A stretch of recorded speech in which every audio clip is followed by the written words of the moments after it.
दोस्तों, आज की वीडियो में हम लेके आए हैं सामाजिक एवं धार्मिक सुधार आंदोलन से संबंधित महत्वपूर्ण वन लाइनर प्रश्नों को। तो आइए देखते हैं आज का पहला प्रश्न।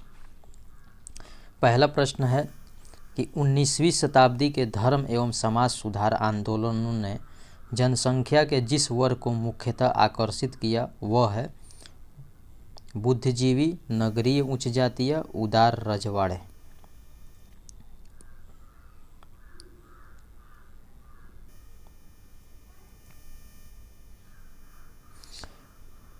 उन्नीसवीं शताब्दी के धर्म एवं समाज सुधार आंदोलनों ने जनसंख्या के जिस वर्ग को मुख्यतः आकर्षित किया वह है बुद्धिजीवी, नगरीय उच्च जातीय, उदार रजवाड़े। अगला प्रश्न कथन एवं कारण से संबंधित है।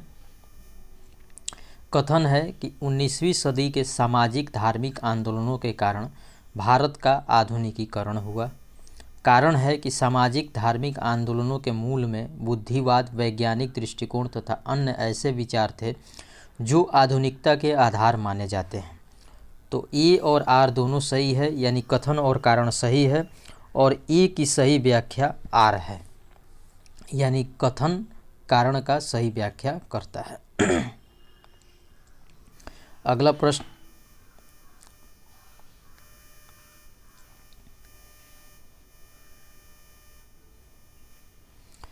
कुलीन जमींदार, नवीन धनवान व्यापारी, शिक्षित हिंदू मध्यम वर्ग तथा शिक्षित मुसलमान में से वह वर्ग जिसे सर्वप्रथम पश्चिमी सभ्यता ने प्रभावित किया तो वो था शिक्षित हिंदू मध्यम वर्ग। शिक्षित हिंदू मध्यम वर्ग को सर्वप्रथम पश्चिमी सभ्यता ने प्रभावित किया। अगला प्रश्न भारतीय जागृति का जनक किसे कहा जाता है? तो राजा राममोहन राय को भारतीय जागृति का जनक कहलाता है। भारतीय पुनर्जागरण का पिता किसे कहा जाता है? तो राजा राममोहन राय को भारतीय पुनर्जागरण का पिता कहा जाता है। भारतीय राष्ट्रवाद का जनक किसे कहा जाता है? तो राजा राममोहन राय को भारतीय राष्ट्रवाद का जनक कहा जाता है। भारतीय जागृति का जनक, भारतीय पुनर्जागरण का पिता, भारतीय राष्ट्रवाद का जनक, ये तीनों प्रश्नों के उत्तर राजा राममोहन राय हैं। अगला प्रश्न भारतीय राष्ट्रवाद का पैगंबर माना जाता है। एक ही प्रश्न को बार बार चेंज करके पूछ रहा है कि भारतीय राष्ट्रवाद का पैगंबर किसे माना गया है? तो राजा राममोहन राय को। भारतीय पुनर्जागरण आंदोलन के पिता कौन थे? तो राजा राममोहन राय थे। भारत में पुनर्जागरण आंदोलन का अग्रणी दूत कौन था? तो राजा राममोहन राय थे।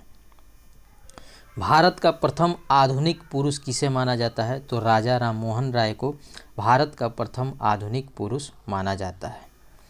राजा राममोहन राय द्वारा स्थापित प्रथम संस्था कौन थी? तो वो थी आत्मीय सभा। आत्मीय सभा के संस्थापक राजा राममोहन राय थे। अगला प्रश्न राजा राममोहन राय द्वारा ब्रह्म समाज की स्थापना की गई कब? 1828 ईस्वी में। राजा राममोहन राय द्वारा ब्रह्म समाज की स्थापना 1828 ईस्वी में की गई। राजा राममोहन राय को राजा उपाधि दी थी अकबर द्वितीय ने। राजा राममोहन राय की समाधि कहाँ है? तो ब्रिस्टल इंग्लैंड में है राजा राममोहन राय की समाधि। Calcutta Unitarian committee, tabernacle of new dispensations तथा इंडियन रिफॉर्म एसोसिएशन में से केशव चंद्र सेन का संबंध किससे है? तो टेबरनेकल ऑफ न्यू डिस्पेंसन्स तथा इंडियन रिफॉर्म एसोसिएशन की स्थापना से। केशव चंद्र सेन का संबंध टेबरनेकल ऑफ न्यू डिस्पेंसेशन तथा इंडियन रिफॉर्म एसोसिएशन की स्थापना से है। अगला प्रश्न भारतीय ब्रह्म समाज के संस्थापक कौन थे? तो केशव चंद्र सेन थे। भारतीय ब्रह्म समाज के संस्थापक केशव चंद्र सेन थे। अगला प्रश्न ब्रह्म समाज का सिद्धांत आधारित है एक देववाद पर आधारित है ब्रह्म समाज का सिद्धांत। अगला प्रश्न बाल विवाह, सती प्रथा, पाश्चात्य शिक्षा तथा मूर्ति पूजा में से वह जिसका विरोध राजा राममोहन राय ने नहीं किया था तो वो था पाश्चात्य शिक्षा का। ब्रह्म समाज के बारे में सही कथन क्या है? तो इसने मूर्ति पूजा का विरोध किया। धार्मिक ग्रंथों की व्याख्या के लिए इसने पुरोहित वर्ग को अस्वीकारा। ब्रह्म समाज के बारे में सही कथन है कि इसने मूर्ति पूजा का विरोध किया। धार्मिक ग्रंथों की व्याख्या के लिए इसने पुरोहित वर्ग को अस्वीकारा। अगला प्रश्न, दिग्दर्शन, समाचार चंद्रिका, संवाद कौमुदी तथा बंगाल गजट में से वह जिसे राममोहन राय के धार्मिक सामाजिक विचारों के विरोध में प्रारंभ किया गया तो वो था समाचार चंद्रिका। अगला प्रश्न, 19वीं शताब्दी के उत्तरार्ध में नव हिंदूवाद के सर्वश्रेष्ठ प्रतिनिधि कौन थे तो स्वामी विवेकानंद। स्वामी विवेकानंद नव हिंदूवाद के सर्वश्रेष्ठ प्रतिनिधि थे। अगला, विवेकानंद ने शिकागो में आयोजित पार्लियामेंट ऑफ वर्ल्ड रिलीजन्स में भाग लिया था 1893 ईस्वी में। वह प्रख्यात समाज सुधारक जिसने ज्ञान योग, कर्म योग तथा राजयोग नामक पुस्तकें लिखी वो थे स्वामी विवेकानंद। स्वामी विवेकानंद ने कर्म योग, राजयोग, ज्ञान योग नामक पुस्तकें लिखी थीं। अगला प्रश्न, व्यवहारिक वेदांत के प्रतिपादक कौन थे। व्यवहारिक वेदांत के प्रतिपादक स्वामी विवेकानंद थे। अगला प्रश्न, रामकृष्ण मिशन की स्थापना किसने की थी तो स्वामी विवेकानंद ने रामकृष्ण मिशन की स्थापना की थी। स्वामी विवेकानंद ने रामकृष्ण मिशन की स्थापना 1897 ईस्वी में की थी। शारदा मणि थी तो शारदा मणि रामकृष्ण परमहंस की पत्नी थी, यानी रामकृष्ण परमहंस की पत्नी का क्या नाम था तो शारदा मणि थी। अगला प्रश्न,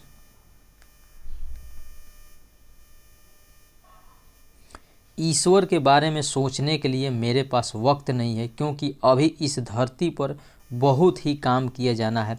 बहुत ही महत्वपूर्ण कथन है ये स्वामी ईश्वरचंद विद्यासागर का। ईश्वर के बारे में सोचने के लिए मेरे पास वक्त नहीं है क्योंकि अभी इस धरती पर ही बहुत काम किया जाना है। यह कथन स्वामी ईश्वरचंद विद्यासागर का है। ब्रिटिश साम्राज्य पूरी तरह से सड़ चुका है, हर तरह से भ्रष्ट, अत्याचारी व हीन है। यह कथन सिस्टर निवेदिता का है। अगला प्रश्न, दयानंद सरस्वती द्वारा स्थापित है आर्य समाज। आर्य समाज का स्थापना किसने की थी तो स्वामी दयानंद सरस्वती ने। आर्य समाज की स्थापना का वर्ष क्या है तो 1875 ईस्वी में आर्य समाज की स्थापना दयानंद सरस्वती द्वारा स्थापित किया गया। अगला प्रश्न, वेदों के पुनरुत्थान का श्रेय किसे दिया जाता है तो स्वामी दयानंद सरस्वती को वेदों के पुनरुत्थान का श्रेय दिया जाता है। स्वामी दयानंद सरस्वती ने कहा था कि वेदों की ओर चलो, वेदों की ओर वापस चलो। अगला प्रश्न है, वेदों की ओर चलो कहा था स्वामी दयानंद सरस्वती ने। भारत का मार्टिन लूथर किसे कहा जाता है तो स्वामी दयानंद सरस्वती को भारत का मार्टिन लूथर कहा जाता है। सत्यार्थ प्रकाश की रचना की गई थी तो स्वामी दयानंद सरस्वती द्वारा सत्यार्थ प्रकाश की रचना की गई थी। सत्यार्थ प्रकाश पवित्र पुस्तक है आर्य समाज की। आर्य समाज की पवित्र पुस्तक सत्यार्थ प्रकाश है। शुद्धि आंदोलन का समर्थन किया गया था आर्य समाज द्वारा। शुद्धि आंदोलन का समर्थन किया गया था। अगला प्रश्न कथन और कारण से संबंधित है।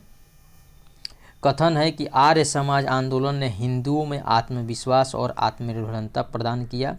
कारण है कि आर्य समाज आंदोलन ने श्वेत जाति की श्रेष्ठता में विश्वास की जड़ों को कमजोर किया। तो ए और आर दोनों सही है, परंतु आर ए की सही व्याख्या नहीं करता है। अगला प्रश्न, अच्छा शासन स्वशासन का स्थापन नहीं है कहा था। अच्छा शासन स्वशासन का स्थापन नहीं है किसने कहा था स्वामी दयानंद सरस्वती ने। अगला प्रश्न, वह व्यक्ति जिसने सर्वप्रथम स्वराज्य शब्द का प्रयोग किया और हिंदी को राष्ट्रभाषा माना तो वो थे स्वामी दयानंद सरस्वती। अगला प्रश्न, तुलसीदास, राजा राममोहन राय, स्वामी विवेकानंद तथा दयानंद सरस्वती का सही कालक्रम है तो सबसे पहले तुलसीदास, उसके बाद राजा राममोहन राय, उसके बाद दयानंद सरस्वती, उसके बाद स्वामी विवेकानंद। महाराष्ट्र में प्रार्थना समाज की स्थापना किसने की थी तो आत्माराम पांडुरंग ने महाराष्ट्र में प्रार्थना समाज की स्थापना की थी। महाराष्ट्र में प्रार्थना समाज का मुख्य संचालक कौन था? तो एम.जी. रानाडे महाराष्ट्र में प्रार्थना समाज का मुख्य संचालक थे। देव समाज के संस्थापक कौन थे? तो शिव नारायण अग्निहोत्री देव समाज के संस्थापक थे। अगला प्रश्न, 1873 ईस्वी में सत्यशोधक समाज की स्थापना किसने की थी? तो ज्योतिबा फूले ने 1873 ईस्वी में सत्यशोधक समाज की स्थापना की थी। गुलामगिरी बहुत ही महत्वपूर्ण पुस्तक है। गुलामगिरी के लेखक कौन थे? तो ज्योतिबा फूले गुलामगिरी के लेखक थे। पिछड़े वर्गों का उत्थान मुख्य कार्यक्रम था सत्यशोधक समाज का। पिछड़े वर्गों का उत्थान मुख्य कार्यक्रम था सत्यशोधक समाज का। सत्यशोधक समाज से संगठित किया महाराष्ट्र में एक जाति विरोधी आंदोलन ने। इस वीडियो का आखिरी प्रश्न है कि वह बंगाली नेता जिसने सामाजिक धार्मिक सुधारों का विरोध किया और रूढ़िवादिता का समर्थन किया, तो वो थे राधाकांत देव। वह बंगाली नेता जिसने सामाजिक धार्मिक सुधारों का विरोध किया और रूढ़िवादिता का समर्थन किया, वो थे राधाकांत देव। तो ये था हमारा आज का वीडियो को लाइक करें, शेयर करें और हमारे चैनल को सब्सक्राइब करें। जय हिंद, नमस्कार।